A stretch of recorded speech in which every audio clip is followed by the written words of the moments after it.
وزیر اعظم شہباز شریف اور امریکی وزیر خارجہ مارکو روبیو کے درمیان ٹیلی فونک گفتگو ہوئی۔ اس گفتگو میں وزیر اعظم نے پہلگام واقعے کے بعد بھارت کی کشیدگی اور پاکستان کے نقطہ نظر سے ان کو آگاہ کیا۔ اپنی گفتگو میں وزیر اعظم نے مطالبہ کیا کہ امریکہ بھارت پر دباؤ ڈالے کہ وہ اشتعال انگیز بیانات سے گریز کرے اور ذمہ داری کا مظاہرہ کرے۔ اپنی اس گفتگو میں وزیر اعظم نے دہشت گردی کے خلاف پاکستان کی جنگ، بالخصوص 90,000 جانوں کے نقصان اور 152 ارب امریکی ڈالر کے معاشی نقصان کے متعلق ان کو بتایا۔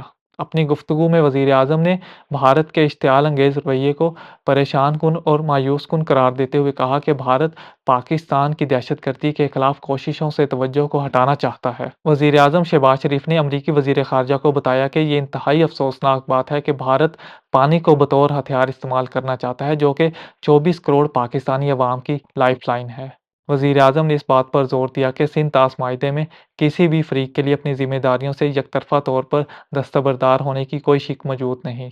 وزیر اعظم شہباز شریف نے اپنی گفتگو میں کہا کہ جموں و کشمیر تنازع کا پرامن حل ہی جنوبی ایشیا میں پائیدار امن کو یقینی بنانے کا واحد راستہ ہے۔